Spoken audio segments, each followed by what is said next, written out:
Berlin, merci beaucoup Antoine. Souvenez-vous aussi de la petite phrase de Jean Castex jeudi dans sa conférence de presse. La France est l'épidémie et l'endroit où l'épidémie est la mieux maîtrisée en Europe. Alors le Premier ministre dit-il vrai, Fanny Weckscheider, sur la plutôt bonne gestion française de la crise sanitaire ces dernières semaines par rapport à nos voisins européens? Alors on va comparer plusieurs indicateurs. On va commencer par le nombre de contaminations quotidiennes, ce nombre de cas positifs tous les jours. En Europe de l'Ouest tout d'abord, regardez, eh bien non, ce n'est pas la France où l'épidémie circule le moins.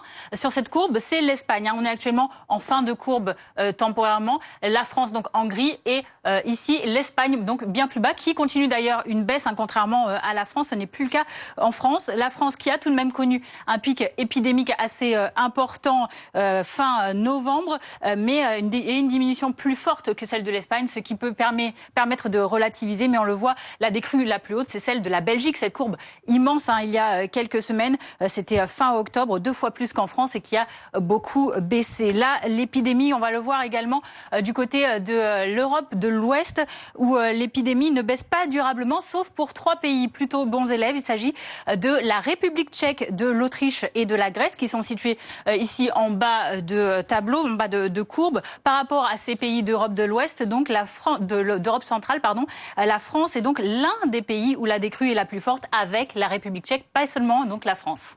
Si on regarde les chiffres de mortalité maintenant, comment se positionne la France? Alors là aussi, on a d'autres classements. En valeur absolue, tout d'abord, l'AFP montre que la France est la 3e en termes de nombre de morts depuis le début de l'épidémie.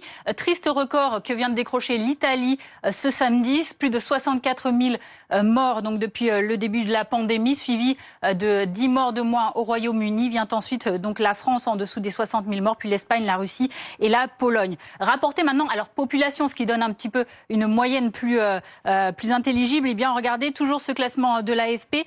C'est la Belgique qui a le plus grand nombre de décès par nombre d'habitants. 154 décès pour 100 000 habitants, suivi de l'Italie et de l'Espagne. 106 en Italie, 102 en Espagne. Et le Royaume-Uni qui enregistre 94 décès pour 100 000 habitants. Bien plus loin que cela, eh bien, la France qui avait atteint un pic mi-novembre, elle n'en est plus qu'à 6 morts pour 1 million d'habitants en moyenne chaque jour. Conclusion, la France est-elle vraiment championne d'Europe de la gestion de cette deuxième vague? Alors on va terminer avec cette courbe pour voir comment se situe la France sur l'ensemble de ces critères. La France qui est sur cette courbe de l'université Johns Hopkins en dessous de la courbe de l'Europe. La courbe verte, c'est celle de la France, celle de l'Europe est en bleu.